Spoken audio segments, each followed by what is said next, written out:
ఆసక్తి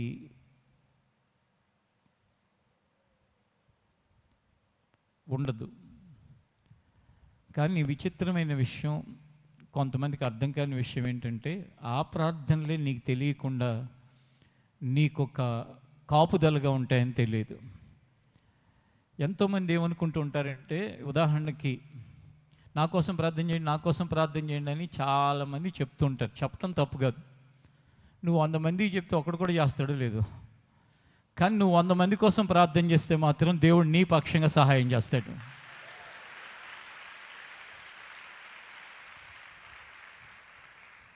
ఏది మన చేతిలో ఉంటుంది చెప్పండి? 100 మందిని అడుక్కున్నది నీ చేతిలో ఉంటుందా? వాళ్ళకి మంచి మనస్సాక్షి ఉన్నవాళ్ళైతే చేస్తారు, లేకపోతే అలవాటుగా అంటారు, చేయరు. అదే నువ్వు 100 మంది కోసం చేసే ప్రార్థన, 1000 మంది కోసం చేసే ప్రార్థన, కొన్నిసార్లు అందరితో కలిసి లేకపోతే వ్యక్తిగతంగా నీకు చేయడానికి అవకాశం లేకపోవచ్చు. కానీ ఇలాంటి సమయాలలో ఎక్కడెక్కడ వాళ్ళ కోసం చేస్తున్నామండి? ఆఫ్రికా దేశాల్లో ఉన్న వాళ్ళ కోసం, ప్రపంచంలో ఉన్న ఆకలితో ఉన్న వాళ్ళ కోసం, దేశంలో ఉన్న వాళ్ళ కోసం, ఇవన్నీ ఎక్కడికి వెళ్తాయి అనుకుంటున్నారు? ఇవన్నీ రిటర్న్ నీకే వస్తాయి. గిన్నెడు చన్నీళ్ళు ఇచ్చినా మీరు ఫలాన్ని పోగొట్టుకోరు, ప్రతిఫలాన్ని అన్నాడు. మరి ఇంతమంది కోసం నువ్వు చేసే ప్రార్థనల యొక్క ఫలం అంతా ఎక్కడికి వెళ్తుంది? నేను చేస్తే నీకు రాదు, నువ్వు చేస్తే నాకు రాదు, నువ్వు చేస్తే నీకే వస్తుంది. కాబట్టి ఎప్పుడు కూడా అది ఈ రోజు కావచ్చు, ఇంకో రోజు కావచ్చు. ఉదాహరణకి ఖాళీగా నువ్వు నడుస్తున్నావు, నడిచేటప్పుడు ఇంక నీకు పనే ఉండదు కదా, జస్ట్ వాక్ చేస్తున్నావు. అప్పుడు నువ్వు అలా ప్రార్థన చేయి 10 మంది కోసం. దేవుడు ఏంటి నడుస్తూ ప్రార్థన చేస్తావు అని ఏమండు, నువ్వు మనస్ఫూర్తిగా ప్రార్థన చేస్తున్నావా లేదా అనేది ఆయన చూస్తాడు. దాని యొక్క ఫలం నీకు, నీ పిల్లలకి, నీ కుటుంబం మీద ఉంటే ఎంత క్షేమమో తెలుసా?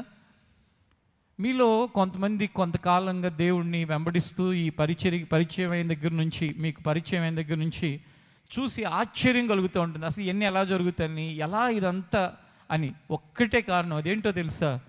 ఆ దేవుని యొక్క కృప వలన మాత్రమే. ఎందుకంటే ఈ లోకంలో ఉన్న వాళ్ళ అవసరతలన్నిటి కోసం మనం ప్రార్థన చేస్తుంటే మనకి అవసరతల కోసం ఆయన చూసుకోడా? కాబట్టి మీరు ఎప్పుడు ఎంత ఇతరుల కొరకు ప్రార్థన చేస్తారో మీ జీవితంలో అంత దేవుడు మీ విషయమే చూసుకుంటాడు. అది ఆరోగ్యం కావచ్చు, కుటుంబం, పిల్లలు కావచ్చు, మీ జీవితంలో ఉన్న శాంతి కావచ్చు, లేక ఆర్థిక విషయాలు కావచ్చు, ఏదైనా కావచ్చు, ప్రయాణాలు కావచ్చు. ప్రభా, ప్రయాణాలన్నింటినీ కాపాడినైనా, యాక్సిడెంట్ లేకుండా చేయ. నువ్వు ఎవరో నీకు తెలియదు, పేరు కూడా తెలియదు, ఎంతోమంది కోసం నువ్వు ప్రార్థన చేస్తున్నావు, హాస్పిటల్లో ఉన్న వాళ్ళ కోసం ప్రార్థన చేస్తున్నావు. ఆయన ఆరోగ్యాన్ని నీకు విస్తరింపజేస్తాడు, క్షేమాన్ని నీకు విస్తరింపజేస్తాడు. ఆయన లేఖనాల్లో చెప్తున్న మాట నా మాట కాదు. యోబు తన స్నేహితుల కోసం ప్రార్థన చేస్తే డబల్ ఫోల్డ్ బ్లెస్సింగ్స్ ఇచ్చాడు. అంటే 2 అంతలు అతనికి అవసరమైన దానికంటే ఇంకొక వంతు ఎక్కువ ఇచ్చి దేవుడు క్షేమంగా ఉంచాడు. కానీ ఈ కలికాలం అంటే ఏంటి? ఈ చెడ్డకాలంలో వాక్యాన్ని నమ్మటం మనుషులకి అంత ఆసక్తిగా ఉండట్లా.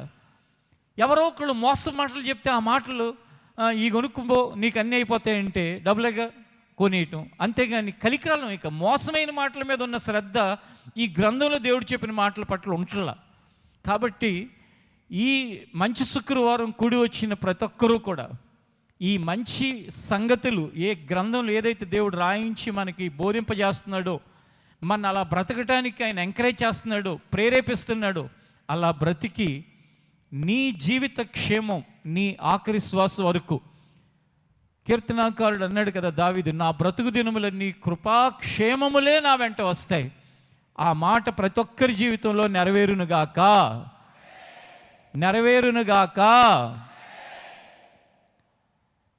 నా మనసంతా ఏముంటుందంటే, ప్రతి కుటుంబము దేవుని కృప వలన క్షేమంగా ఉండి, ప్రతి యవనస్తుడు దేవుని యందు భయభక్తులు కలిగి, సంఘం అంతా ఒక్క కుటుంబంలాగా అన్ని విషయాల్లో ముందుకెళ్ళిపోతే ఎంత ఆనందంగా ఉంటుంది అంటే, పరలోకంలో ఉన్న అంత ఆనందంగా భూమి మీద ఉంటుంది. అలా ఉండాలనేదే నా ఆశ. ఈ మంచి శుక్రవారం ఆశగల ప్రాణాన్ని తృప్తిపరుస్తానని చెప్పిన దేవుడు ఆశలను తీర్చునుగాక. మనం గుడ్ ఫ్రైడే ప్రేయర్లో ఇంకా ముగింపు సమయానికి వచ్చాం. మంచి శుక్రవారం అని ఈరోజు జరుపుకుంటున్నాం. రేపు కాక మర్నాడు ఈస్టర్ అని జరుపుకుంటాం. ఆయన తిరిగి లేచాడు. అలాగే డిసెంబర్ వచ్చిందంటే ఆయన పుట్టాడు. జనవరి 1 వచ్చిందంటే కొత్త సంవత్సరం. ఇలా కొన్ని ఈవెంట్స్ అనేవి ఉంటాయి. అంటే కొన్ని ప్రత్యేకమైన ప్రార్థనా కార్యక్రమాలు. ఇప్పుడు సెకండ్ సెషన్ స్టార్ట్ అయిన తర్వాత కూడా వచ్చేవాళ్ళు కొంతమంది. ఎందుకంటే గుడ్ ఫ్రైడే సర్వీస్లో నేను ఉన్నానా, ఎట్లగొట్ల ఉన్నాను అనిపించుకోవాలి. దేవుడు సహాయం చేస్తాడు.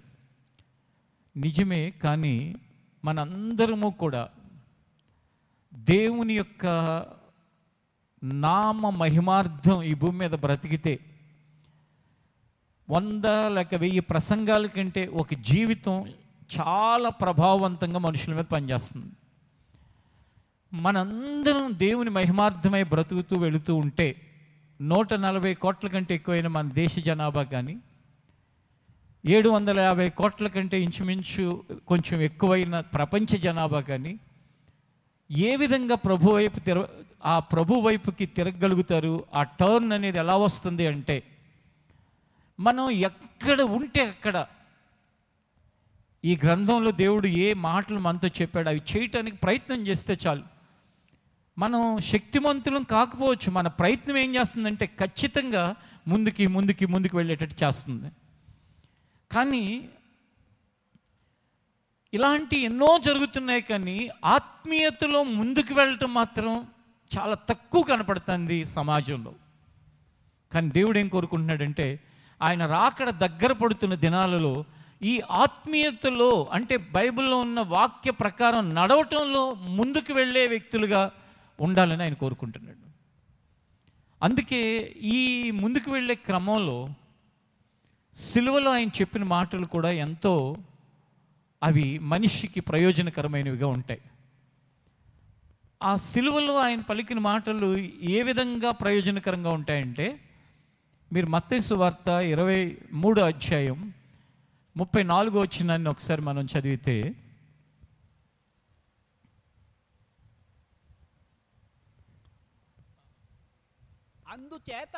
అందుచేత ఇదిగో నేను మీ యొద్దకు ప్రవక్తలను జ్ఞానులను శాస్త్రులను పంపుచున్నాను. మీరు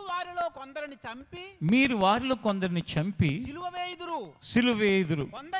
కొందరిని మీ సమాజ మందిరములలో కొరడాలతో కొట్టి పట్టణము నుండి పట్టణమునకు తరుముదురు. నీతిమంతుడైన హేబేలు రక్తము మొదలుకొని బలిపీఠమునకు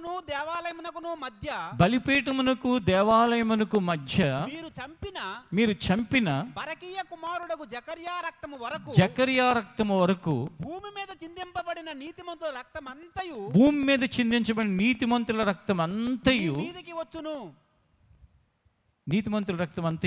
మీ మీదకి వచ్చును. అంటే ఎంతోమంది ఈ సువార్త కోసం వారు ప్రాణత్యాగాలు చేశారు. ఆ ప్రాణత్యాగం, వాళ్ళు చిందించిన రక్తం భూమి మీద నుంచి మొరపెడితే అది ఏమైందో తెలుసా? ఒక స్టెఫెన్ యొక్క రక్తం అపోస్తుడైన పౌలు అనే వ్యక్తిని భూమి మీద నుంచి లేపి ప్రపంచంలో ఉన్న మానవాళ్ళంతా కూడా ఆయన సేవ ద్వారా పురికొల్పబడే అంత శక్తివంతమైన వ్యక్తిగా మార్చింది. యేసుక్రీస్తు తర్వాత జరిగిన ఈ కార్యక్రమాలు. అలాగే 140 కోట్ల మంది, 750 కోట్ల మంది ప్రపంచ జనాభా. ఈ జనాభా అంతటికి ఏదో ఒకటి జరగాలి అంటే కావాల్సింది ఏంటంటే, మన జీవితంలో ఒక త్యాగపూరితమైన విశ్వాస ప్రయాణం ఏం చేస్తుందంటే, అనేక మందిని ప్రభావితం చేసి ఆయన కొరకు బ్రతకాలనే ఒక ఆశను మన జీవితంలో కలిగిస్తుంది. అనేక మంది ఇప్పుడు యేసుప్రభు దగ్గరికి వచ్చిన వారిని మనం చూస్తే, ఎందరో ప్రవక్తల, మిషనరీల కన్నీటి ప్రార్థనలు, వాళ్ళ ప్రాణ త్యాగాలు. తోమ భారతదేశానికి వచ్చి చంపివేయబడ్డాడు, ఆయన రక్తం చిందించబడింది. ఆ రక్త బిందువులలో నుండి నా రక్షణ, మీ రక్షణ, మన దేశంలో పేరుకి తక్కువ మందిగా కనపడతారు, కానీ ఆ లెక్కల ప్రకారం చూస్తే కోటాను కోట్ల మంది రక్షించబడి ఈ రోజున సమాజంలో ఉన్నారంటే వాళ్ళ యొక్క త్యాగం. మనందరికీ ఉన్నది ఒక్క జీవితమే.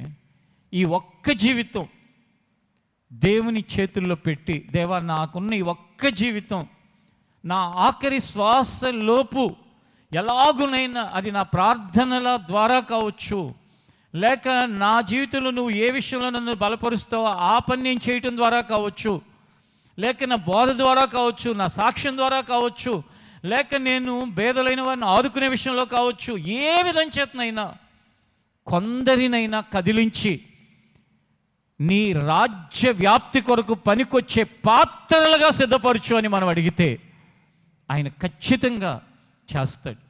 అంతేగాని పుట్టామా పెరిగామా, మన పక్కన వారు ఎవరెండో ఒక డాక్టరేటో లేకపోతే ఆ సంఘ పెద్దనో పాస్టర్ గారనో అయ్యగారనో బ్రదర్ గారనో ఏదో ఒకటి అనిపించేసుకుని పుట్టాం పెరిగాం ఏదో చేసాం అయిపోయింది. ఇక తర్వాత ఇక మన పేరు మళ్ళీ కొన్ని రోజుల తర్వాత ఆ ఇంట్లో వాళ్ళు లేకపోతే తెలిసిన వాళ్ళు గుర్తు తెచ్చుకోవటం తప్ప ఇంకా ఉపయోగం లేని పరిస్థితులు. అలా కాదండి. ఒక బలమైన ముద్ర దేవుని ద్వారా ఈ లోకంలో నశించిపోతున్న వారి జీవితాలకు అది పడాలి. ఒక ముద్ర, ఆ ముద్ర పడాలి అంటే మన ముందున్న ప్రవక్తలైన వారు, ప్రభు శిష్యులైన వారు ఆ ముద్రలు వేశారు. మనం కూడా జీవించే కొద్ది కాలం మనము ఎక్కువ మంది ఎక్కడ మిస్ అయిపోతూ ఉంటారంటే, ఇంకా నా వయసు అయిపోయిందిలే మా పిల్లల్ని బాగా పెంచాలనుకుంటారు.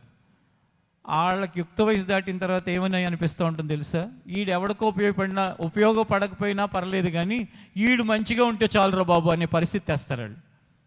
ఎంతసేపు ఇంకొకరి మీద పెట్టుకోబాకండి. ఇంకొకరి మీద అనేది నీ చేతుల్లో లేదు. నీ వయసుని గురించి అప్పుడే నాది అయిపోయింది అని అనుకోకు. నువ్వు వేకుజామున లేవటం నేర్చుకో. ఆ వేకుజామున కన్నీటితో ఇక్కడ చెప్పబడుతున్నా లేక ఇక్కడ చేయబడుతున్న ప్రార్థనలకి ఏకీభవించి ప్రార్థన చేయి. ఎంత ప్రభావం ఉంటుందో చూడు సమాజంలో. అలాగే దేవుని మందిరానికి వచ్చినప్పుడు నీ చుట్టూ ఉన్న వారందరితోనూ ప్రేమపూర్వకమైన పలకరింపుని నువ్వు కలిగి ఉండు. ఎంత ప్రభావం ఉంటుందో చూడు. వాళ్ళ యొక్క యోగక్షేమాలను అడిగినప్పుడు వాళ్ళు చెప్పిన అవసరతల కొరకు ప్రార్థన చేయి. అది ఎంత ప్రభావాన్ని కలిగిస్తుందో చూడు. ఇలా చేసుకుంటూ వెళితే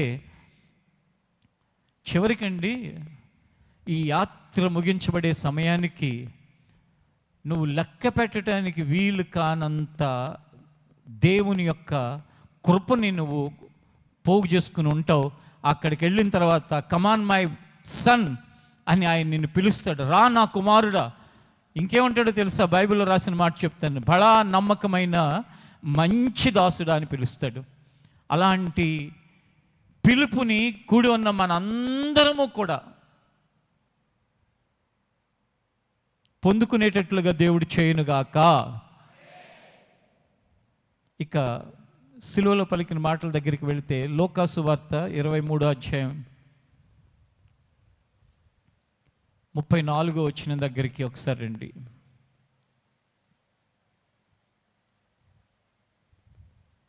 లోకాసు వార్త 23వ అధ్యాయం 34వ వచనం. యేసు తండ్రి వీరేమి చేయుచున్నారో వీరెరుగరు గనుక వీరిని క్షమించమని చెప్పెను. ఈ మాట ఈ ఒక్కరోజు కాదు కానీ మన మందిరంలో కొన్ని వందల సార్లు విన్న మాట అయి ఉంటుంది. శనివారాలు కానీ ఆదివారాలు కానీ ప్రత్యేక ఉపవాస ప్రార్థనలో కానీ. ఎందుకంటే జాగ్రత్తగా వినాలి ఈ మాట. ఎందుకంటే ఈ మాట అంటే నాకు చాలా చాలా చాలా ఇష్టం, ప్రేమ. ఇంకా చెప్పాలంటే ఈ మాట అంటే చాలా చాలా గౌరవం కూడా నాకు. కారణం ఏంటో తెలుసా, కొన్నిసార్లు అయితే కొంతమందిని చూసి నేను ఒంటరిగా ఏడుస్తూ కూడా ఉంటా. కారణం ఏంటంటే, అయ్యో క్షమించమని చెప్పిన మాటను చేయకుండా ఎందుకు నెత్తి మీదకి ఇన్ని రకాల శాపాలను తెచ్చుకుంటారు ఏంట్రా బాబు, వీళ్ళ కాళ్ళు పట్టుకుని చెప్తే అయినా వింటారేమో అని అనిపించేంత బాధ కలిగే విషయం ఏంటంటే ఇదే. కారణం ఏంటంటే, క్షమించమని చెప్పటం, క్షమించమని వాక్యంలో రాయబడి ఉన్నది బోధించటం, లేక క్షమించండి అని మాట్లాడటం తేలికే, కానీ అది జీవితంలో నెరవేర్చాలి అంటే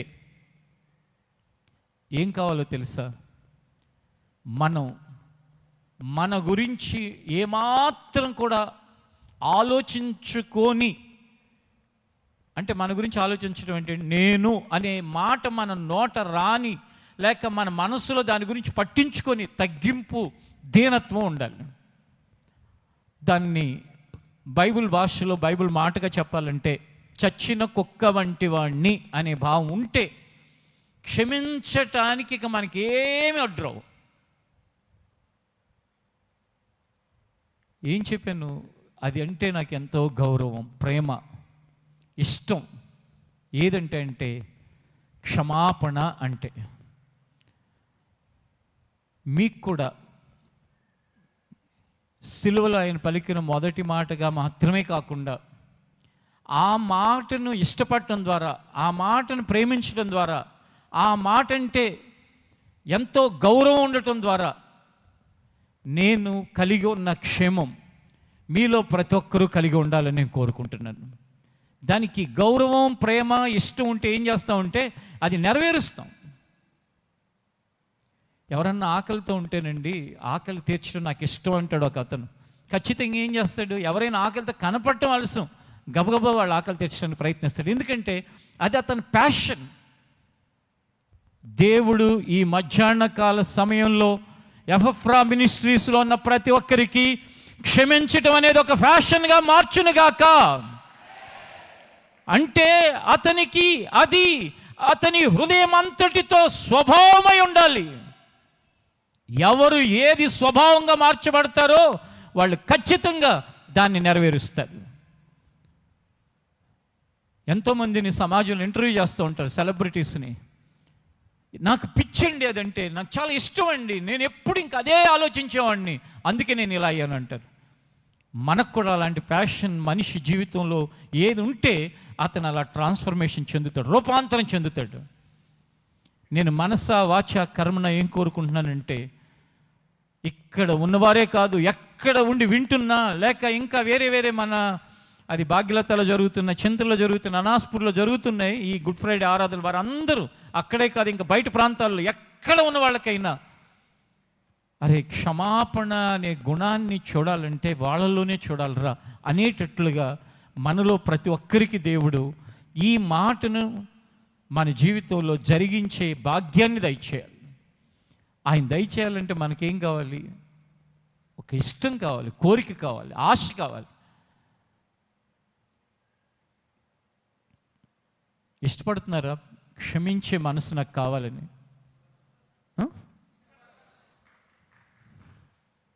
మీ అందరూ ఇష్టపడుతున్నా ఉంటే అదే నా శబ్దం.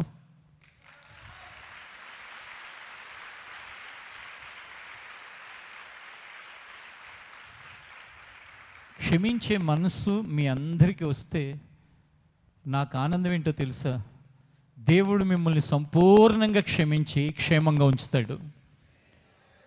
ఏమనుంది అక్కడ వాక్యంలో? నువ్వు క్షమించకపోతే నేను కూడా నిన్ను క్షమించును అన్నాడు. క్షమాపణ దేని కొరకంటే, మనం చాలాసార్లు కొంతమంది పొరపాటు పడుతూ ఉంటారు. ఏమనుకుంటూ ఉంటారంటే, అన్న వాళ్ళకి ఫేవర్గా ఉండి నన్ను క్షమాపణ కోరుకోమంటున్నాడు వాళ్ళ దగ్గరికి వెళ్ళి అనుకుంటారు. వాళ్ళకి కాదురా బాబు నేను ఫేవర్, వాళ్ళకి కాదమ్మా నేను ఫేవర్, నీకు అంటే దేవుని యొద్దున్న నీకు. వాళ్ళు ఎవరో నాకేం తెలుసు, నీకున్న గొడవలాళ్ళు, లేకపోతే నీ పోట్లాటలాళ్ళు ఎవరో నాకేం తెలుసు. కొన్నిసార్లు తెలిసిన వాళ్ళని కూడా అప్పుడప్పుడు అన్నప్పుడు ఇలాగే అపోహపడుతూ ఉంటారు. ఏమనంటే వాళ్ళని వెళ్ళి క్షమాపణ అడగమంటాడు ఏంటి అన్న. నాకు అణువణువు ఏముంటుందంటే, క్షమాపణ మన వాళ్ళు, లేకపోతే ఎవరికి నేను బోధిస్తున్నానో, ఎవరు దేవుడు సంఘంలో శరీరంలో ఉంచాడో వాళ్ళు కోరుకుంటే ఇక వాళ్ళు కాపాడబడినట్టే. హిందీలో ఒక మాట అంటారు, బచాయించేసినట్టే. అంటే ఏంటంటే ఇంకా ఆడికి ఏ బాధ ఉండదు, ఇక దేవుడు చూసుకుంటాడు. కానీ గుంటకాడ నక్కలాగా ఒకడు కూర్చుని ఉంటాడు ఆ పక్కనే. ఏ పక్కన ఆడు బయట ఉన్నాడా, నీ పక్కన ఉన్నాడా, ఎక్కడున్నాడు? చెప్పే కదా, దేవుడి సమ్ముఖానికి వెళ్ళాడు. ఇప్పుడు కూడా కూర్చుని ఉండొచ్చు నీ పక్కన. కూర్చుని అవన్నీ యాడవుతాయి అబ్బాయి. క్షమిస్తే నువ్వు ఒక ఎర్రివాడి అయిపోతావు, పిచ్చోడు అయిపోతావు. క్షమించడం అనేది వద్దు. నువ్వేమనుకుంటున్నావు దాని మీదే నిలబడి ఉండు. చచ్చినా నాకు ముఖం చూపించబాకు అంటాడు ఒకడు. ఎవరినంటాడు? తల్లినంటాడు, చెల్లినంటాడు, అక్కనంటాడు, భార్యనంటాడు, అన్ననంటాడు, తమ్ముడినంటాడు, ఎవరినైనా అనొచ్చు. చచ్చిన నీ ముఖం నాకు చూపించబాకని. అలాంటి వాడికి ఇలాంటి వాక్యం దేవుడు మాట్లాడిస్తున్నాడు అనుకోండి, ఇక్కడ కానీ ఎక్కడైనా ఇట్లాంటివన్నీ చెప్తూనే ఉంటారు. రా భయ్, నువ్వు మాత్రం తగ్గకు. నువ్వేమన్నావు చెప్పరేంటి? చచ్చినా నీ ముఖం చూపించబోకన్నావు.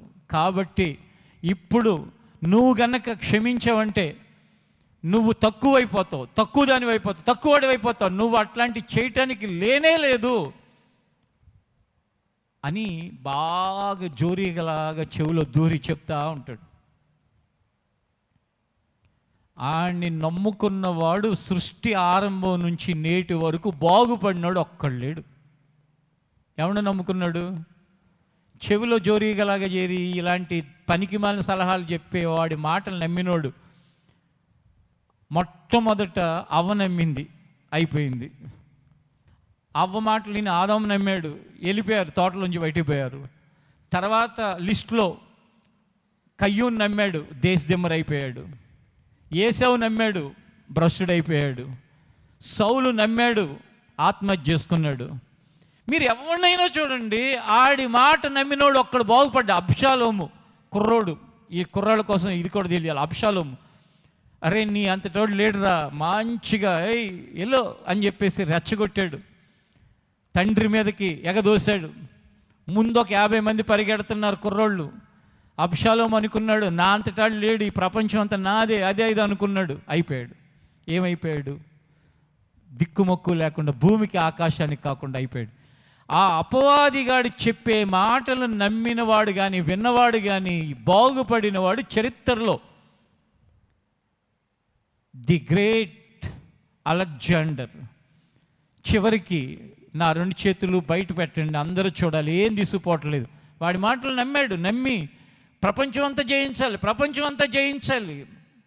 మన బుక్స్లో చదువుకున్నాం, ఆకాంక్ష చివరికి మనశ్శాంతి లేకుండా అయిపోయింది. ప్రియమైన వారులారా, దేవుని యందు నా సహోదరులైన వారులారా, క్షమాపణ అనే గుణం నిన్ను నీ ఉన్న స్థితి కంటే, స్థాయి కంటే, పరిస్థితుల కంటే ఎంతో ఉన్నతంగా నిన్ను చేయగలదు.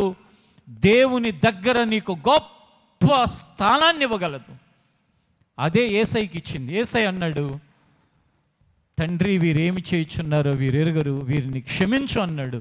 అందుకే తండ్రి కుడి పార్శ్వాన ఆయన కూర్చుండి అన్ని నామముల కంటే పై నామం, ఈ రోజున ప్రపంచంలో అన్ని నామముల కంటే పై నామం ఎవరిది? ఏ నామం?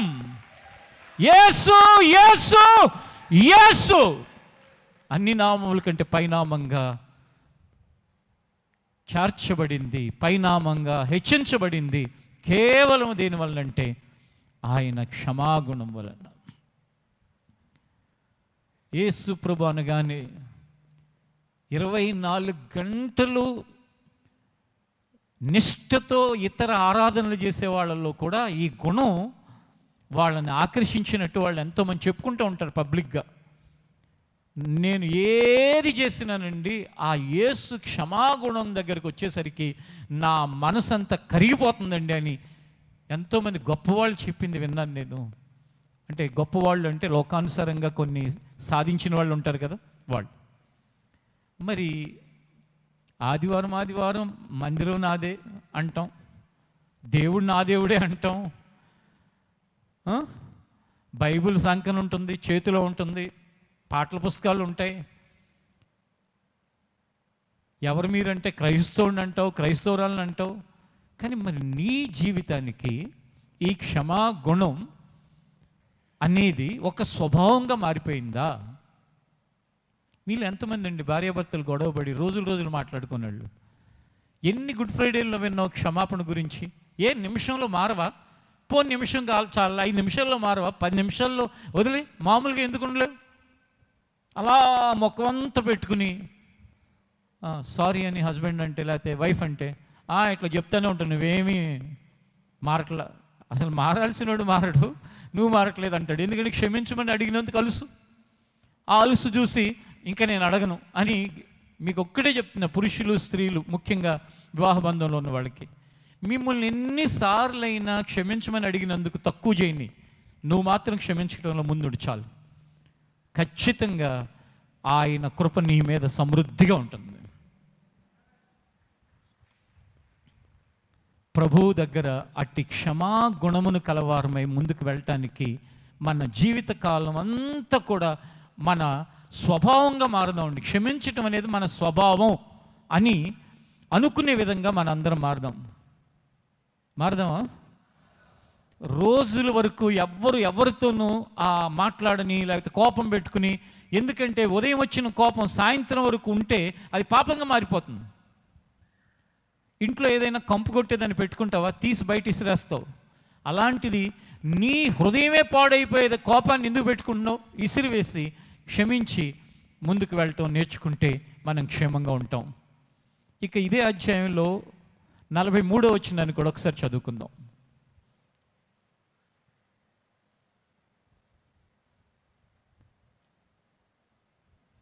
లూకాసు వార్త 23వ అధ్యాయం 43వ వచనం. అప్పుడు పరలోకం నుండి ఒక దూత ఆయనకు కనబడి ఆయనను బలపరిచెను. లూకాసు వార్త 23:43.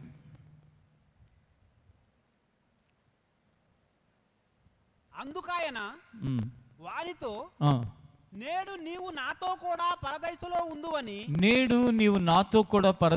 ఉందువని నిశ్చయముగా నీతో చెప్పుచున్నాను అనెను. అప్పుడు రమారమి మధ్యాహ్నమాయెను. అది మొదలుకొని చూడండి, ఇలాంటి ఒక మధ్యాహ్న సమయంలో తన ప్రక్కన సిలువ వేసిన ఒక దొంగని అతను ప్రాధేయపట్టాన్ని చూసి, క్షమాపణ కోరుకోవటాన్ని చూసి ఏమన్నాడో తెలుసా? ఇప్పుడే నువ్వు నాతో కూడా పరదేశంలో ఉంటావు. అంటే నేను ఎక్కడ ఉంటాను, నువ్వు కూడా అక్కడ ఉంటావు. ఇందాక క్షమించు తండ్రి, వీరేమి చేయుచున్నారో వీరెరుగురు క్షమించనే మాట విన్నావా? ఇది కూడా ఆయన క్షమించమని తండ్రికి ప్రార్థన చేయటమే కాకుండా, తను బాధించిన వారిని, తను హింసించిన వారిని, తను కష్టపెట్టిన వారిని, తాను కూడా అతడు ఎంత దొంగగా ఉన్నప్పటికీ, ఎంత భయంకరమైన వ్యక్తి అయినప్పటికీ ఆ దొంగ తిరిగి బాగుపడాలని కోరుకున్నాడు. ఎంత మంచి మనసు చూడండి.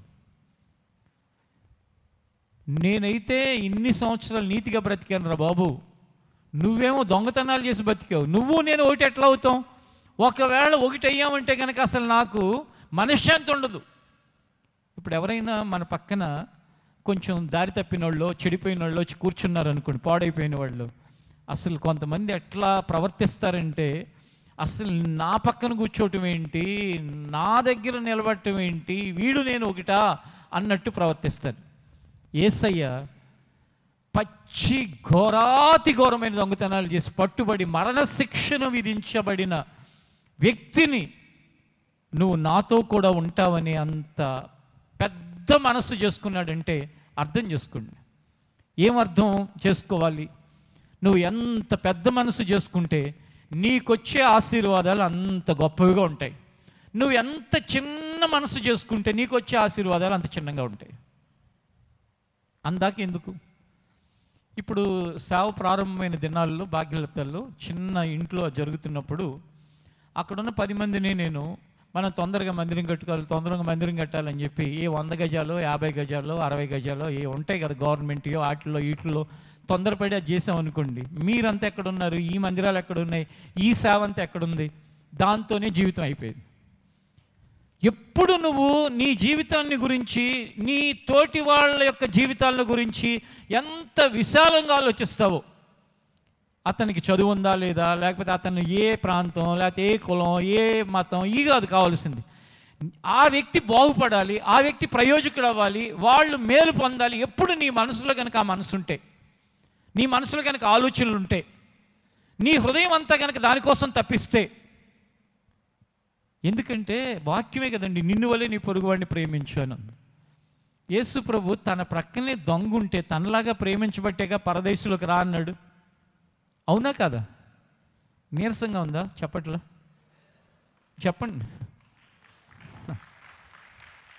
తనలాగే ప్రేమిస్తేనేనా అన్నాడు, లేకపోతే ప్రేమించకపోతే అంటాడా? ఆన్సర్లు టకాటక రావాలి, లేకపోతే ఇంకా లేట్ అవుతూనే ఉంటుంది. తనలాగా ప్రేమిస్తేనేనా అంది. ఏమన్నాడు? నీవు నేడే నాతో కూడా పరదేశంలో ఉంటావు, నువ్వు నాతో ఉంటావు. దొంగవా ఇంకోటి అయిపోయింది. అది నువ్వేమయ్యావు ఇప్పుడు? దానికోసం బాధపడుతున్నావు. నేను దొంగతనాలు చేశాను, వదిలిపెట్టేస్తున్నాను, చాలు. ఆ కన్ఫెస్ అవటం చాలు, నీలో ఆ మార్పు చాలు, నీలో ఆ స్వభావం చాలు, నువ్వు నాతో కూడా ఉంటావు అన్నాడు. అంతే, దట్స్ ఆల్. ఆ గొప్ప మనసు, ఆ గొప్ప ఆలోచనలు, ఆ పెద్ద, దాన్ని ఏమంటాం అంటే పెద్ద మనసు, చాలా పెద్ద మనసు అండి అంటారు ఎవరినైనా కాస్త విశాలంగా ఆలోచించేవాళ్ళని. అలాంటి పెద్ద మనసు ఇక్కడ ఉన్న మనందరికీ దేవుడు కలుగు చేయునుగాక. ఈ సంకుచితమైన చిన్న చిన్న మనసు, స్వీట్ ప్యాకెట్ తినేలో స్వీట్ తింటున్నావు, ఎవరో వస్తున్నారు, టక్ మంది దాసేయటం, ఎందుకంటే వస్తే అడిగి పెట్టాల్సి వస్తుంది. చిన్న మనసులు ఇవన్నీ, చిన్న విషయాలు. లేకపోతే ఎప్పుడో పొరపాటున నీ చెప్పులు ఎవరు వేసుకెళ్ళిపోయారు, ఇక తిట్టుకుంటా, చిచ్చి నా చెప్పులు పోయిన. ఇక చెప్పులు 50 రూపాయలు, 200, 2000, అదే జీవితం. ఏదో పొరపాటున ఎవరో తీసుకెళ్ళారు, లేకపోతే కొంతమంది స్వార్థంతో ఎవడో పట్టుకు పోని, అంతేగాని తిట్టుకుంటా, శపించుకుంటా, నాయిపోయిన అనుకుంటా, అది అల్పమైన ఆలోచనలండి. ఓసారి ఇప్పుడు సూర్యాపేట జిల్లా, ఇంతకుముందు నల్గొండ జిల్లా, అక్కడ మీటింగ్కి వెళ్ళాము. ఇది కూడా 15-16 సంవత్సరాలైంది. అక్కడ కారు పార్కింగ్ చేసి నేను, నాతో పాటు ఆ డ్రైవింగ్ చేసిన ఆయన ఇద్దరు కలిసి లోపలికి వెళ్ళాం. మీటింగ్ అంతా అయిపోయింది, వస్తున్నాం. ఒక అబ్బాయి కంకరాయి పట్టుకుని మొత్తం గీతలు గీసాడు ఆ కారు మీద. నాతో వచ్చిన అతను అంటున్నాడు, అన్న చూడన్నా ఎట్లా ఘోరంగా చేశాడన్న, అట్లా ఇట్లా. నేను అన్నాను, కారుకి గీతలు పడిని కొంపలే మునిగిపోతాయి, ఇదే కారు జీవితాంతం ఉంటుందా? మనం ఉంటామా? గీతలు పడిన దానికి మనసంతా పాడు చేసుకుని ఆడేవాడినో శపించి తిట్టుకుని ఎందుకు? కళ్ళ ముందు జరుగుతుంటే బాబు అలా చేయబాక అనొచ్చు. అయిపోయిందా? ఇంకా రోజు అదే ఆలోచించుకుంటా, ఆ గీతలు చూసినప్పుడల్లా తిట్టుకుంటా, శపించుకుంటా, అయితే అయింది. ఒకవేళ చూడకూడదు అనుకుంటే ఏ పెయింటింగో చేస్తే అయిపోతుంది, దానికి బాధపడబాక, వదిలేసాయి. జీవితంలో విశాలమైన హృదయాన్ని కలిగి బ్రతకటం నేర్చుకోండి. అప్పుడు మీ పరిస్థితులన్నీ దేవుడు ఎంతో విశాలపరుస్తాడు. ఎక్కడికక్కడ సర్దుకుని వెళ్ళిపోవటం నేర్చుకోండి. మీ జీవితం అంతా చక్కగా దేవుడు సర్దుబాటు చేస్తాడు. ఎప్పుడు ఏం కావాలి, ఎక్కడ నీకు ఏ ఫేవర్ ఇవ్వాలి, ఏం చేయాలి, ఏ ఆశీర్వాదాన్ని ఇవ్వాలి, ఏ దీవెనలు ఇవ్వాలి, అంత చక్కగా ఆయన చేసుకుంటూ వెళ్ళిపోతాడు. అందుకే అతను ఎవరు అనేది కూడా చూడకుండా చక్కగా అతనికి తాను ఎక్కడ ఉంటున్నాడో అక్కడ ఉండమని చెప్పేశాడు. తర్వాత యోహాను సువార్త దగ్గరికి ఒకసారి రండి. యోహాను సువార్త 19వ అధ్యాయం 26-27 వచనాలు ఒకసారి చదువుకుందాం. యేసు తన తల్లియు తాను ప్రేమించిన శిష్యుడును దగ్గర నిలుచుండుట చూచి అమ్మా ఇదిగో నీ కుమారుడు అని తన తల్లితో చెప్పెను. తరువాత శిష్యుని చూచి ఇదిగో నీ తల్లి అని చెప్పెను. ఆ గడియ నుండి ఆ శిష్యుడు ఆమెను తన ఇంట చేర్చుకునెను. అంటే అంత గొప్పవాడైనప్పటికీ కూడా, అందరూ గొప్పవాడు, దైవ కుమారుడు, దేవుడు పంపిన ఆయన ప్రవక్త, చనిపోయిన వాళ్ళని తిరిగి లేపాడు అని ఎన్నో ఆయన గురించి చెప్పుకుంటున్నారు. అసలు ఆ దినాలలో ఆయన గురించి ఎంత గొప్పగా చెప్పుకునేవాళ్ళు అంటే అంత గొప్పగా చెప్పుకునే. అయినప్పటికీ కూడా తాను సిలువ వేయబడి సిలువలో వేలాడుతూ తన తల్లిని గురించిన బాధ్యతని మర్చిపోకుండా తనకి చాలా దగ్గరగా ఉన్న శిష్యుడిని పిలిచి, ఇదిగో యోహాను, ఇక్కడ నుండి నీ తల్లి ఇదిగో అని తల్లి అయిన మరియను అతనికి అప్పగించాడు. ఆ తల్లితో ఏం చెప్పాడంటే, అమ్మా ఇదిగో నీ కుమారుడు అని చెప్పాడు. చూడండి, బాధ్యతను ఎప్పుడు కూడా వదిలివేసిన వాడు కాదు. మీరు కూడా అదొక తల్లే కాదు, తండ్రే కాదు, ఏ బాధ్యతని వదిలేసి గాలికి తిరగకూడదండి. కొంతమంది సమాజంలో బాధ్యతలు వదిలిపెట్టి తిరుగుతూ ఉంటారు. ఏంటంటే ఈ డబ్బులన్నీ నీకోసమేగా సంపాదించేది అంటారు. బాధ్యతలు వదిలేసి ఇష్టానుసారంగా ప్రవర్తిస్తూ ఉంటారు. ఏంటంటే నీకోసమేగా అంటారు. దయచేసి బాధ్యత అనేది నీ భర్త, నీ భార్య, నీ పిల్లలు, లేక నీ ఉద్యోగం, లేక నీ సేవ, లేక నీకు ఒక బాధ్యత ఇవ్వబడింది. ఆ బాధ్యతను సక్రమంగా నిర్వర్తించకుండా మీలో కొంతమందికి అయినా జ్ఞానం కలగటానికి కొన్ని మాటలు చెప్తాను, వినండి. బయట వాళ్ళని మాత్రం బాగున్నావా, తిన్నావా, ఎలా ఉన్నావు బాగా పలకరిస్తారు. కానీ భార్య తిందా లేదా పట్టించుకోరు, తల్లిదండ్రులు తిన్నారా లేదా పట్టించుకోరు, ఇంకా రకరకాలుగా ప్రవర్తిస్తూ ఉంటారు. ఈ రోజుతో అయినా అలాంటి దరిద్రాన్ని, అలాంటి స్వభావాన్ని విడిచిపెట్టి ఎవరెవరికో గుడ్ మార్నింగ్లు, ఎవరెవరికో గుడ్ నైట్లు, ఎవరెవరికో ఏయో పోస్టులు. ఏ రోజున నీ మొక్కానికి నీ భార్య గుడ్ మార్నింగ్ పెట్టావా? అబ్బా వీళ్ళు ఎంత ఆనందపడుతున్నారంటే ఎంత మంచి మాట చెప్పావు అన్నా అని చెప్పేసి. ఎందుకంటే ఏది భార్య అనగానే శత్రువులాగా, భార్య అనగానే ఏదో ఒకలాంటి కంపరం. ఎవరెవరో ఎక్కడో పరిచయమైన వాళ్ళు మాత్రం రోజు గుడ్ మార్నింగ్లు. వాళ్ళేమో ఈ దరిద్రుడు ఎవడో నాకు రోజు గుడ్ మార్నింగ్ పెడుతున్నాడని వాళ్ళు తిట్టుకుంటూ ఉంటారు. ఎన్ని వాస్తవాలు! ఈ దరిద్రుడికి నా నెంబర్ ఎక్కడి నుంచి దొరికింది, నాకు గుడ్ మార్నింగ్లు పెడుతున్నాడు, అమ్మో ఏమైసి వస్తుందో ఏంటో, ఇది ఎక్కడ దారి తీస్తుందో, ఈరోజు గుడ్ మార్నింగ్ అంటున్నాడు, రేపొద్దున ఏం చేస్తాడో పనికి మాలినాడు అని వాళ్ళు అనుకుంటారు. ఈ దరిద్రుడికి ఏమో వాళ్ళు ఏమనుకుంటున్నారో అర్థమైసావద్దు. అలాంటి పనులు మానండి. మీ బాధ్యతను సరిగా నెరవేర్చండి. ఆ బాధ్యతలో నీ తల్లిదండ్రుల కోసం నువ్వేం చేయాలి, లేక నీ భార్య కోసం నువ్వేం చేయాలి, నీ పిల్లల కోసం నువ్వేం చేయాలి, లేక దేవుడు నీకు ఇచ్చిన ఆత్మీయుల కోసం నువ్వేం చేయాలి, అన్నదమ్ములుగా వాళ్ళ కోసం నీ బాధ్యత ఒకటి ఉంటుంది. ఆ బాధ్యతను నెరవేరిస్తే యేసయ్య సంతోషపడతాడు. సిలువలో ఆయన తన తల్లి బాధ్యతను ఏమాత్రము కూడా విడవని వాడిగా ఆ బాధ్యతను నెరవేర్చాడు. ఆ నెరవేర్చి అప్పగించేశాడు. ఆ తల్లి కూడా ఆ యోహోను అనే శిష్యుని కుమారుడిగా స్వీకరించింది. యోహోనేమో ఎలాగూ తల్లిగా స్వీకరించాడు. మీలో ఎవరైనా పెద్దవాళ్ళు ఎప్పుడైనా మీ పిల్లలు దూరంగా ఉంటేనో, లేక పిల్లలు లేకుండా ఉంటేనో, లేక ఏ కారణం చేతనైనా వాళ్ళు మీకు అందుబాటులో లేకపోతేనో, ఎవరైనా అమ్మ అంటే అమ్మ అని వాళ్ళు పిలుస్తున్నప్పుడు, స్వీకరించినప్పుడు ఒక కూతురులా కొడుకులాగా వాళ్ళని చూడండి. అంతేగాని వాళ్ళు ఎంత అమ్మాని దగ్గర చేర్చుకుందామని చూసినా, నానాని ఎంత అడిగా అంటే పిలిచిన వాళ్ళు ఎవరో పరాయాళ్ళలాగా,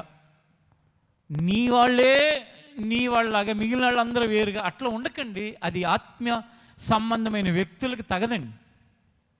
అరే నా కొడుకు దూరంగా ఉన్నా, నా కూతురు దూరంగా ఉన్నా, వీళ్ళు నా సొంత పిల్లల్లాగా ఇంత ప్రేమతో ఉంటున్నారు, వీళ్ళు నా పిల్లలు అనే భావంతో ఉండండి. ఒకసారి ఓల్డేజ్ హోమ్కి కొన్ని తీసుకువెళ్ళి ఇవ్వటానికి నేను వెళ్ళినప్పుడు, చాలా కాలం క్రితం వాళ్ళు అన్నారు, ఏమండి వీళ్ళు మేము ఎంత బాగా చూసినా సరే వాళ్ళు చూడకుండా తీసుకొచ్చి ఓల్డేజ్ హోమ్లో పడేసిన మీలాంటి వాళ్ళు ఎవరైనా బెడ్షీట్సో ఏ టవల్సో ఏవైనా ఇస్తే మళ్ళా సంవత్సరానికి 6 నెలలకు వస్తారండి వాళ్ళు, మనవాళ్ళు కూతురు కొడుకు వాళ్ళు, వాళ్ళ కోసం జాగ్రత్తగా దాసి నా కొడుక్కి ఇది ఇవ్వాలి అని ఇస్తారండి. అంతేగాని ఈ లోపు ఇంకా ఎవరన్నా లేనోళ్ళు వచ్చిన ఎవరిళ్ళు, వాళ్ళ మనస్సు సంకుచితం. పెద్దవాళ్ళుగా మీలో అలాంటి వాళ్ళుగా ఉండకండి. ఎందుకంటే ఇక్కడ అనేక విషయాలు దేవుడు నేర్పిస్తున్నాడు. విశాల భావంతో ఉండండి. నీ కొడుకు ఏదైనా ఇవ్వాలనుకుంటే ముందు అవసరత ఎవరికి ఉందో వాళ్ళకి ఇవ్వు. నీ కొడుకు ఇంకొకరి ద్వారా దేవుడు ఇప్పిస్తాడు. నీ కూతురికి ఏదైనా చేయాలని ఉంటే ఇస్తాడు దేవుడు. నీ ముందు ఎవరు అవసరతలో ఉన్నారో అవసరతలో ఉన్న వాళ్ళ కోసం సహాయం చేసే మనస్సు కలిగి ఉండండి. ఎవరు తల్లిగా స్వీకరించినా, ఎవరు కుమార్తెగా కుమారుడిగా వాళ్ళు నిన్ను ప్రేమిస్తున్నా వాళ్ళ పట్ల అలాంటి స్వీకరించే మనస్తత్వాన్ని కలిగి ఉండండి. ఇక 4వ మాట, మత్తయి సువార్త 27వ అధ్యాయం 46వ వచనాన్ని ఒకసారి చదువుకుందాం. ఇంచుమించు 3 గంటలప్పుడు ఇంచుమించు 3 గంటలప్పుడు యేసు యేసు ఏలీ ఏలీ ఏలి ఏలి లామా సబక్తాని అని బిగ్గరగా కేకవేసెను. లామా సబక్తాని అని బిగ్గరగా కేకలు వేసెను. ఆ మాటకు నా దేవా నా దేవా నా దేవా నా దేవా నన్నెందుకు చెయ్యి విడిచితివని అర్థము. నన్నెందుకు చేయి విడిచితివని అర్థము. నా దేవా నా దేవా నన్నెందుకు చేయి విడిచితివి. ఆ భయానకమైన పరిస్థితుల మధ్యలో ఓ పక్కన కొడా దెబ్బలు, ఓ ప్రక్కన ముళ్ళ కిరీటం, ఓ ప్రక్కన మేకులు, ఓ ప్రక్కన ఆ గాయాల నుంచి రక్తం అలా స్రవిస్తుంది. తను శరీర బలహీనమైన పరిస్థితుల మధ్యలో తనకు కలిగిన బాధలో, తనకు కలిగిన వేదనలో, తండ్రి నా దేవా నా దేవా నా చేయి అలా విడిచిపెట్టావు అని చెప్పేసి అడుగుతూ ఉన్న సందర్భం మనకి ఈ మాట సూచిస్తుంది. జీవితంలో కొన్ని సందర్భాల్లో మనకు తెలియదు ఎందుకు అనుమతించాడు అనే విషయం. యేసు ప్రభుకు కూడా తెలుసా ఎందుకు అనుమతించాడు అంటే, ఆయనకి తెలుసు ఆ బాధలు అలా అడిగాడు. కానీ మనలో అనేక మంది కొన్ని శ్రమలు, కొన్ని ఇబ్బందులు, కొన్ని కష్టాలు ఎందుకు వస్తాయో తెలియదు. అలాంటప్పుడు ఎందుకు ప్రభువా నా చేయి విడిచిపెట్టావు, ఎందుకు ప్రభువా నాకు ఇలా జరిగింది అని చెప్పి మనం చాలాసార్లు అనుకుంటూ ఉంటాం. ఆ శరీర బాధలో, ఆ శరీర వేదనలో మనం పలికే ఆ మాట కొన్నిసార్లు అలాంటి ఒక సందేశాన్ని మనకి ఏదైతే ప్రభువైన యేసుక్రీస్తు అలా పలికాడో, నా దేవా నా దేవా నా చేయి ఎందుకు విడిచిపెట్టావు. ఈ రోజున మనుషుల్లో కోరికలు ఎక్కువైపోయినాయి, ఆశలు ఎక్కువైపోయినాయి. ఒక 30 సంవత్సరాలు 40 సంవత్సరాలు నా చిన్నతన పరిస్థితులు ఇప్పుడు నేను చూస్తే సంతృప్తి అనేది బాగా తగ్గిపోయింది. ఎంతసేపు మనుషులకి ఏంటంటే కోరికలు బాగా ఎక్కువైపోయినాయి. వీడు చదువుకునే వయసులో ఉంటాడు, ఆ అబ్బాయి అయినా అమ్మాయి అయినా, తల్లిదండ్రులు లక్షలు పెట్టి బైకులు కొనివ్వాలని ఆశపడుతూ ఉంటారు. అసలు మా డాడీ దగ్గర ఉన్నాయా, మా మమ్మీ దగ్గర ఉన్నాయా లేవా ఇవన్నీ సంబంధం లేదు, పెద్ద పెద్ద ఫోన్లు కొనివ్వాలని ఆలోచిస్తారు. నాకు బాగా గుర్తు, చిన్నప్పుడు ఒక మంచి చెప్పులు కొనిస్తే పండగలాగా అనిపించేది మాకు.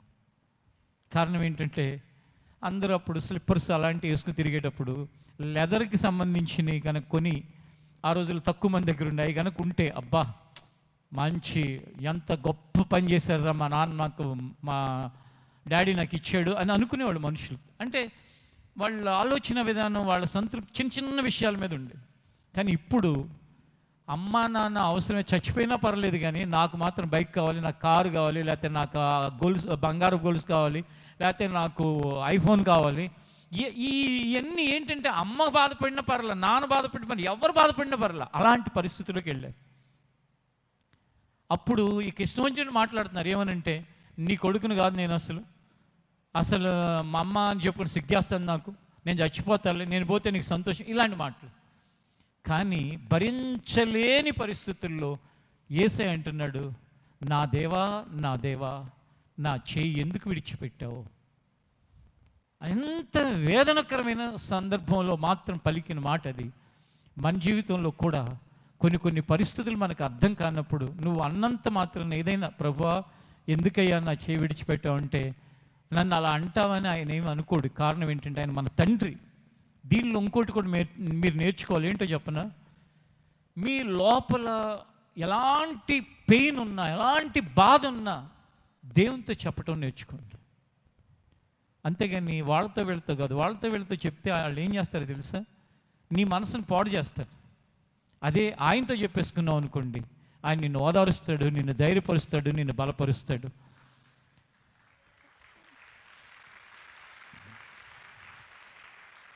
ఆ బాధను తట్టుకోవటానికి కావలసిన శక్తిని ఆయన దయచేస్తాడు.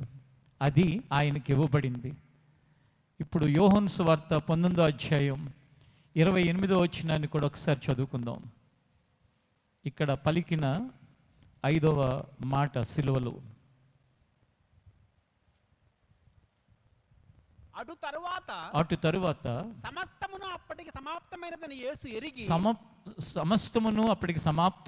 యేసు ఎరిగి లేఖనము నెరవేరినట్లు నేను దప్పిగొనుచున్నాను అనెను. ఆయన దాహంగా ఉన్నప్పుడు రక్తం అంతా దారపోస్తాడు. ఇంకా దగ్గర పడిపోయింది. ఆయన తను తాను తండ్రికి అప్పగించుకునే సమయం. లేఖనం నెరవేరినట్లు అంటే ఏంటంటే, ఆయన దప్పిగా ఉన్నాను అన్నప్పుడు చేదు చిరకను ఆయన నోటికి అందిస్తారు అని ఆయన భూమి మీదకి రాకముందే ప్రవక్తల ద్వారా దేవుడు చెప్పిన మాట నెరవేరటానికి ఆయన దప్పిగొనుచున్నాను అని పిలిచాడు. పిలిచిన వెంటనే ఒక చేదు చిరకని తెచ్చి ఆయన నోట్లో పెట్టాడు. అలాగున ఆయన దప్పిగొనుచున్నాను అని 5వ మాట పలికాడు. అలాగే 19వ అధ్యాయం 30వ వచనంలో అంత అయిపోవటాన్ని చూచి ఆయన ఏమన్నాడు అంటే, యేసు ఆ చిరకను పుచ్చుకుని సమాప్తమైనదని చెప్పి తల వంచి ఆత్మను అప్పగించెను. సమాప్తమైనది అని చెప్పాడంట. అంటే దేవా, నువ్వు పంపించిన పని సమాప్తమైపోయింది. ఈ మాట, ఈ 6వ మాట మనకేం గుర్తు చేస్తుందో తెలుసా?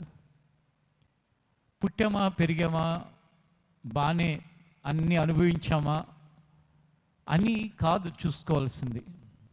దేవుడు ఎందుకు నన్ను భూమి మీద పంపించాడో ఆ పనిని నా వల్ల అయినంత మటుకు పూర్తి చేస్తానా లేదా, పూర్తి చేయగలనా లేదా అని ఆలోచించి ఆ పూర్తి చేయటానికి దేవుడు సహాయాన్ని కోరుకుని ఫైనల్గా మనం పూర్తి చేశాము అనే తృప్తితో ఈ లోకాన్ని విడిచిపెడితే అది మనకెంతో ధన్యతని దేవుడి దగ్గర తెచ్చిపెడుతుంది. అంతేగాని ఎక్కడ వదిలేసి బాధ్యతలు, పనులు చేయాల్సినవి అన్నీ వదిలేసి ఇష్టం వచ్చినట్టుగా, ముందే చెప్పాను కదా, ఆ చెవులో జోరిగలాగా ఒకటి దూరి ఇప్పుడు ఎంజాయ్ చేయకపోతే ఎప్పుడు ఎంజాయ్ చేస్తావు? ఆ మధ్య ఇంకా దేవుళ్ళు లోతుగా ఎదగిన వాడు ఒకడు నన్ను ఏమన్నాడో తెలుసా? నవ్వుకుంటారు మీరు, ఏమి ఎంజాయ్ చేయకుండానే మీ జీవితం అంతా అయిపోద్దామని బాధేస్తుంది అన్నాడు. చూడండి, నేను అన్నాను, అవునా, నీకు ఒకటి చెప్తాను చూడు. ఎవడైనా కష్టాల్లో ఉంటే నా ద్వారా వాడి కష్టాలు తీర్చబడితే నీకు ఐఫోన్ కొనుక్కున్నప్పుడు ఉన్నంత సంతోషం లాంటి సంతోషం నాకు కలుగుతుంది. అంటే అది ఎంజాయ్మెంటా కాదా?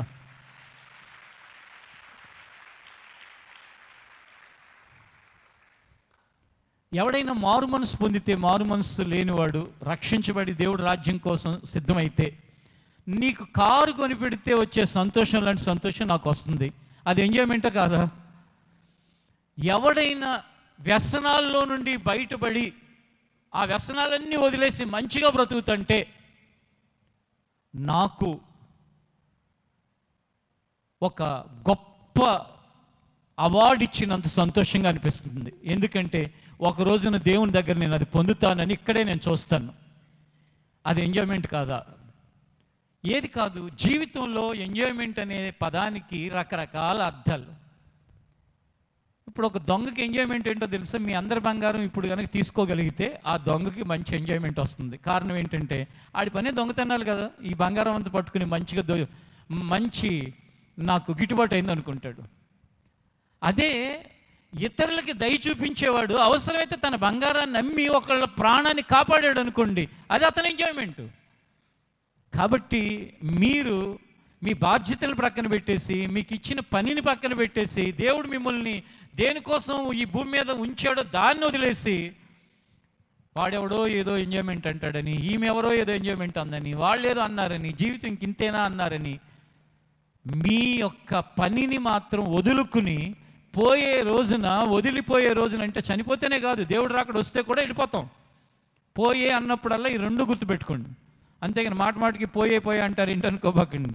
ఆయన వచ్చినా వెళ్ళిపోతాం, ఒకవేళ ఆయన రావటం లేట్ అయినా వెళ్ళిన వాళ్ళు మన ముందు వెళ్ళారు. కాబట్టి ఆ వెళ్ళిపోయేటప్పుడు నా పని సంపూర్తి అయిపోయింది అని యేసయ్య ఎలా పలికాడో మనం కూడా అలా పలకటానికి తగిన విధంగా బ్రతకాలని ఒక ఆశతో ఈ ప్రయాణంలో ముందుకెళ్దాం. ప్రభువా, నేను ఒకటే కోరుకుంటున్నాను, ఏ రోజైతే నువ్వు నన్ను పిలుస్తావో లేక నువ్వు వస్తావో, ఒకవేళ నన్ను పిలవకముందే నీ రాకడ కనుక వస్తే అప్పటికి నన్ను పంపించిన పని సమాప్తమైనది అని చెప్పాలి ప్రభువా అని మనం ఒక నిర్ణయం కలవారమై ముందుకు వెళ్ళటానికి సిద్ధపడదాం. అప్పుడు దేవుడు ఎంతో సంతోషిస్తాడు. చివరిగా లూకాసు వార్త 23వ అధ్యాయం, అక్కడున్న ఆ మాటను చూస్తే 46 వచనం. అప్పుడు యేసు, లూకాసు వార్త 23వ అధ్యాయం 46 వచనం. అప్పుడు యేసు గొప్ప శబ్దముతో కేకవేసి, తండ్రి నీ చేతికి నా ఆత్మను అప్పగించుకొనుచున్నానెను.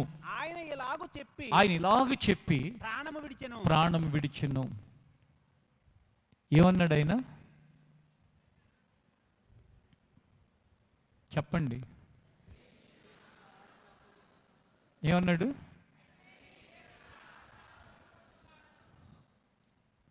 ఏంటి?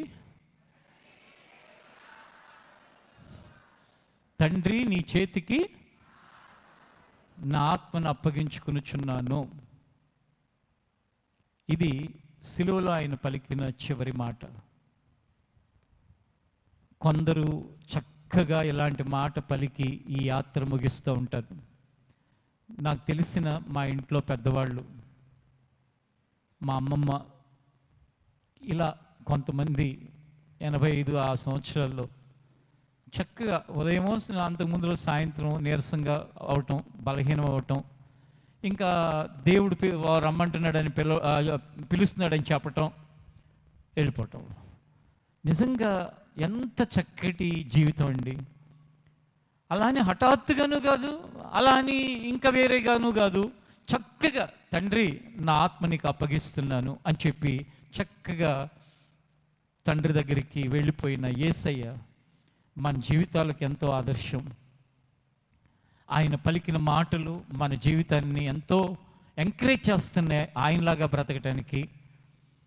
ఈ మధ్యాహ్నకాల సమయంలో ప్రతి ఒక్కరూ కూడా, ప్రభా, లోకంలో ఉన్నంతసేపు ఏవేవో ఆలోచనలు ఏవేవో అనిపిస్తాయి ప్రభా, చుట్టాలతో, ఇరుగు పొరుగాళ్ళతో, ఇవన్నీ. కానీ నీ మందిరంలో ఉన్నప్పుడు మాత్రం అనిపించేదే నిజం ప్రభా. ఇక్కడ అనిపించేది నిజమా? లోకంలో అనిపించేది నిజమా? లోకంలో ఏమనిపిస్తూ ఉంటాయి తెలుసా? బంగారాల రేటు పెరిగిపోతున్నాయి, కొనలేమేమో. లోకంలో ఏమనిపిస్తుంది తెలుసా? డబ్బు లేకపోతే విలువ లేదు. లోకంలో ఇంకేమనిపిస్తుందో తెలుసా? ఏం ఎంజాయ్ చేశాను నేను. ఇంకేమనిపిస్తుందో తెలుసా? లోకంలో పెళ్లి చేసుకున్నాను కానీ ఏం సుఖపడ్డాను. ఇంకేమనిపిస్తుందో తెలుసా? సేవ చేస్తున్నాను కానీ ఏం ఉపయోగం. ఇంకేమనిపిస్తుందో తెలుసా? ఇంత కష్టపడుతున్నాను కానీ ఏం మిగలలేదు. ఇంకేమనిపిస్తుందో తెలుసా? వీళ్ళని పెంచి పెద్ద చేస్తున్నాను, వీళ్ళు చూస్తారో లేదో. ఇలాంటివి అన్నీ అనిపిస్తూ ఉంటాయి. దేవుని మందిరంలో కొన్ని అనిపిస్తూ ఉంటాయి. అవి ఏమనిపిస్తాయి తెలుసా? తండ్రి, నీలాగా బ్రతికితే చాలు, నీ కృప ఉంటే చాలు. ఈ జీవితం కొద్ది కాలం, ఈ కొద్ది కాలం నీకు మహిమకరంగా ఈ భూమి మీద ఉంటే చాలు, వచ్చేస్తాను నీతో పాటు ఉండటానికి. అక్కడ నాకు ఒక శ్రేష్టమైన స్థలం నాకుంటే, స్థానంలో నేను ఉంటే అదే నా భాగ్యం. ఈ భూమి మీద నేను బ్రతికే బ్రతుకు ఏదున్నా ఏది లేకపోయినా నీ శాంతి సమాధానాన్ని కలిగి ఉంటే చాలు. ఇవి దేవుని మందిరంలో ఉన్నప్పుడు అనిపిస్తూ ఉంటాయి. నిజాలు ఇవి, అబద్ధాలు అవి. ఈ నిజంలో నన్ను నిలిపి, ఈ నిజంలో నన్ను బ్రతికింపజేసి, ఈ నిజమే నా ఆఖరి శ్వాస వరకు నా ధ్యానమై, నా గురై, నా గమ్యమై, నేను ఈ యాత్ర నువ్వు చెప్పినట్లుగా తండ్రికి నీ ఆత్మను ఎలా అప్పగించుకున్నావు, నా ఆత్మను అప్పగించుకునే వరకు నా చేయి పట్టుకో అని దేవుణ్ణి అడుగుదాం. ఖచ్చితంగా. ఇప్పుడు ఇంత చక్కగా వింటున్నారా మీరు? నాకు ఈ పక్కనే ఒక రూమ్ ఉంది, అంటే జస్ట్ కూర్చోటానికి, ఇంకేమీ లేవు. కానీ ఆ రూమ్లో ఏర్పాట్లు ఈరోజు ఇక్కడ జరిగే ప్రేయర్ని చూడటానికి అక్కడ ఏర్పాటు చేశారు. గుడ్ ఫ్రైడే అని అక్కడ పాటలు పాడేటప్పుడు కానీ అలాంటి టైంలోనే కదా నేను అక్కడ ఉంది. ప్రేయర్లప్పుడు ఇక్కడే ఉన్నాను, వాక్యం అప్పుడు ఇక్కడే ఉన్నాను. చూస్తే మీలో అందరిలో ఎంత శ్రద్ధతో, ఎంత ఆసక్తితో, ఎంత పద్ధతిగా ధ్యానపూర్వకంగా పాడుతున్నారు. చాలా సంతోషం అవుతుంది. ఇప్పుడు వినేటప్పుడు కూడా ఇంత శ్రద్ధగా వింటున్నారా? ఇదే ప్రసంగాలు, ఇవే మాటలు, ఇవే విషయాలు. డబ్బే సర్వస్వం, లోకమే శాశ్వతం, ఎంజాయ్మెంటే ముఖ్యం అనుకునే ప్రజల మధ్యలో, వాళ్ళు క్రైస్తవులే, వాళ్ళ మధ్యలో కనుక చెప్తే వాళ్ళు ఎంత అసహనంగా కదులుతారంటే, అబ్బా ఇట్లా అంటారు, లేకపోతే ఇంకెవడన్నా కోపం వస్తే ఇట్లా కూడా అంటాడు. ఎందుకంటే వాళ్ళకి అసలు నచ్చవు, వాళ్ళకి అసలు ఇష్టం ఉండదు. ఎందుకంటే మందిరంలో ఉన్న వాళ్ళ ఆలోచనలన్నీ అయ్యే.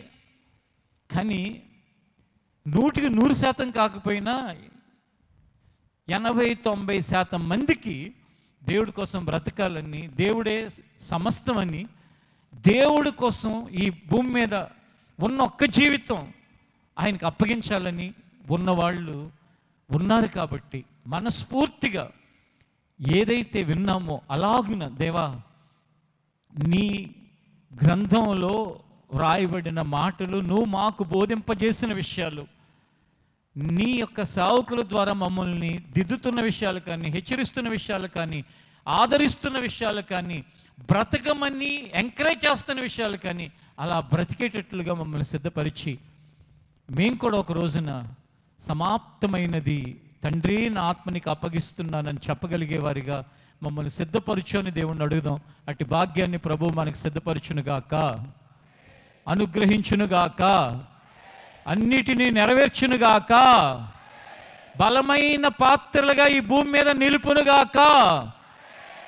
ప్రార్థన చేసుకుందాం, లేచి నిలబడండి.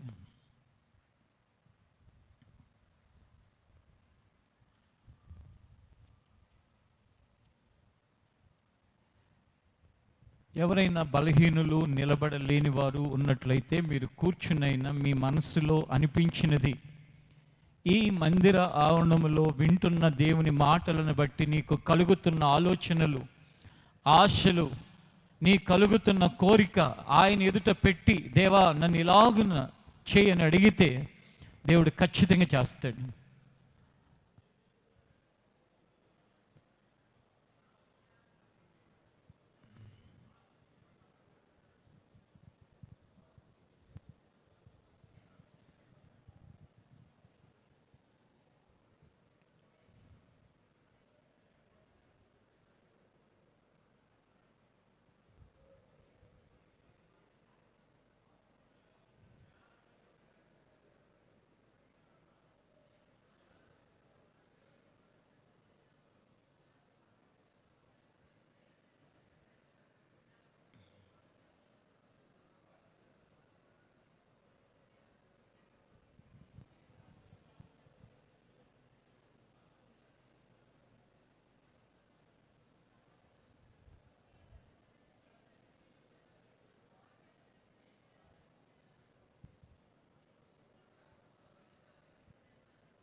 ఆమేన్. చివరి ప్రార్థన చేసేదానికి ముందు ఒక ముఖ్యమైన ప్రేయర్ రిక్వెస్ట్ ఉంది, అది దయచేసి చేయండి. ఎందుకంటే సడన్గా ఒక యవ్వనస్తురాలు, అంటే ఒక 30+ ఇయర్స్ ఉన్న అమ్మాయి హాస్పిటల్కి వెళ్తే రెండు కిడ్నీలు ఫెయిల్ అయినాయి అని చెప్పారంట. ఆ అమ్మాయి పేరు రేవతి. దేవుడు ఆ ఫెయిల్ అవటమే కాకుండా ఒక కోమాలోకి వెళ్ళిపోయిన సిచ్యువేషన్స్ కూడా ఉన్నాయని ఇప్పుడు నాకు ఒక సహోదరుడు చెప్పాడు. ఆమెను దేవుడు స్వస్థపరిచినట్లుగా, తాకునట్లుగా ఈ శుభ శుక్రవారం ఆమె జీవితానికి ఒక శుభదినంగా మార్చబడటానికి ఆయన ప్రాణమును కాపాడమని ప్రార్థన చేద్దాం.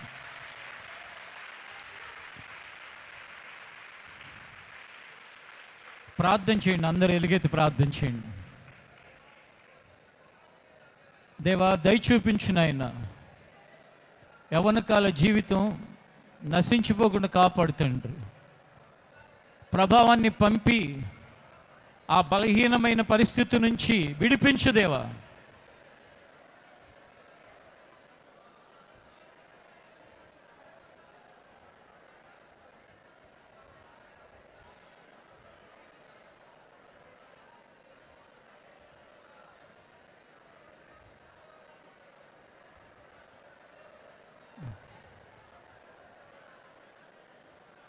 ఆమేన్. ప్రభా, సహోదరుని కనికరించి మీ దయ చూపించిన ఆయన, మరణము తప్పించుట ప్రభు యెహోవా వశము అన్నావు కదా, మీరు కాపాడమని ప్రార్థిస్తున్నాను తండ్రి. ఈ శుభ శుక్రవారం నాయన శుభాన్ని కలిగించు దేవా. నీ సహాయము ద్వారా వీరందరూ ఎలుగెత్తి ప్రార్థన చేశారు, ఆ ప్రార్థనలు నెరవేర్చమని యేసు నామములో అడుగుచున్నాను తండ్రి. ఆమేన్. అలాగే ఇక్కడ ప్రార్థన మనవులు వచ్చాయి, ఇక్కడ డయాస్ మీద ఉన్నాయి, వాటన్నిటిని నెరవేర్చమని ప్రార్థన చేద్దాం.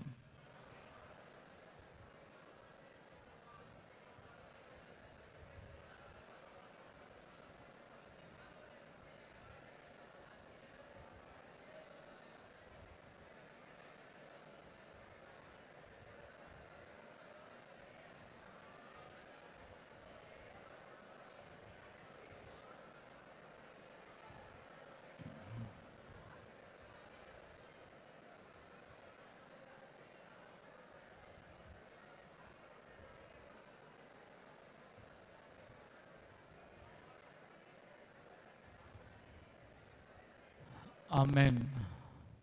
ప్రభా, నీ కృతజ్ఞతలనైనా ఈ మనవులన్నిటిని అంగీకరించండి, నెరవేర్చండి. ప్రార్థనలు ఆలకించేవాడా, మా విజ్ఞాపనలు విన్నపములన్నిటి నెరవేర్చేవాడా, నీ కృతజ్ఞతాస్తుతులు చెల్లిస్తూ నా నామను మీరు నన్ను ఏమడిగినను నేను చేతును అని చెప్పావు. నీవు అడిగిన వాటిని చేస్తానని చెప్పి నీ మాటను నెరవేర్చమని ప్రార్థిస్తున్నాను ప్రభువా. అదే రీతిగా ఈ శుభ శుక్రవారం, గుడ్ ఫ్రైడే దినం మంచి శుక్రవారంగా ప్రతి ఒక్కరి జీవితంలోనూ కలుగు చేయండి తండ్రి. అంత మాత్రమే కాకుండా ఈ గుడ్ ఫ్రైడేనైనా బ్రతుకు దినములన్నిటికీ ఒక మార్పుని తెచ్చిన శుభదినంగా మార్చండి తండ్రి.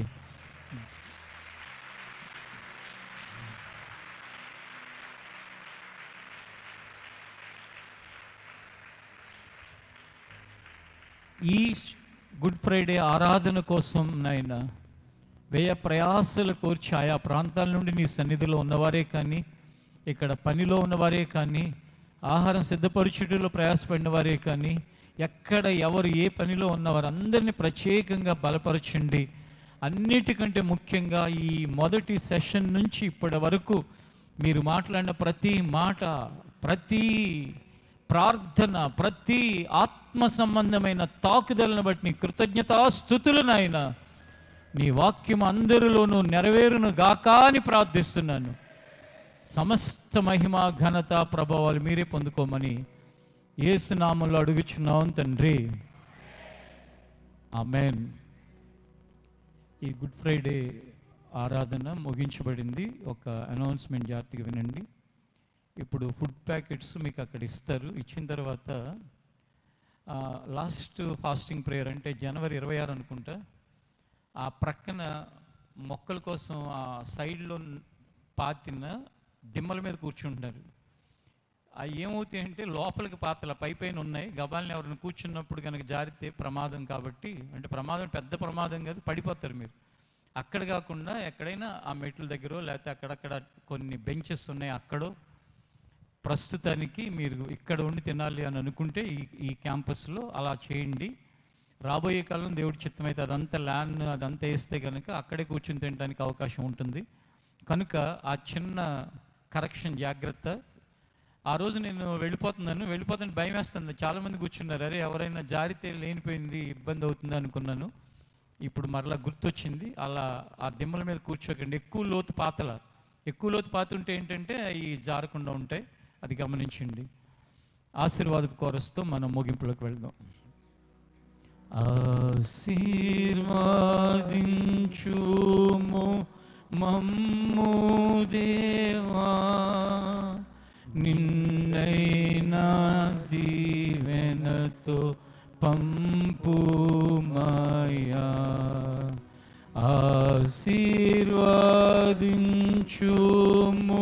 మమ్ము దేవా, నిన్నైనా దీవెనతో పంపుమయ్యా.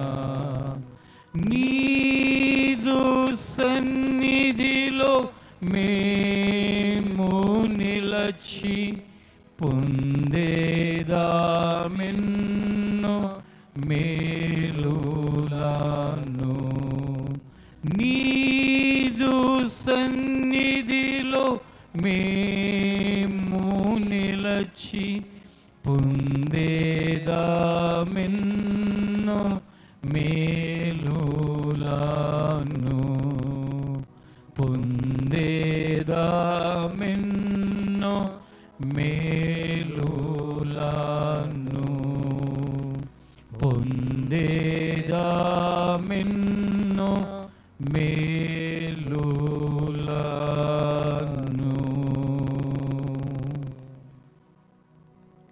తండ్రి అయిన దేవుని ప్రేమ, కుమారుడు రక్షకుడు అయిన యేసుక్రీస్తు కృప, పరిశుద్ధాత్మ దేవుని ఆదరణ సహవాసము ఇక్కడున్న మనకు సకల పరిశుద్ధులకు అనుగ్రహించి నడిపించునుగాక. ఆమేన్. ఈ గుడ్ ఫ్రైడే ఆరాధన, ఈ ఉపవాస ప్రార్థన ముగింపులో మీ అందరికీ నా హృదయపూర్వకమైన వందనాలు.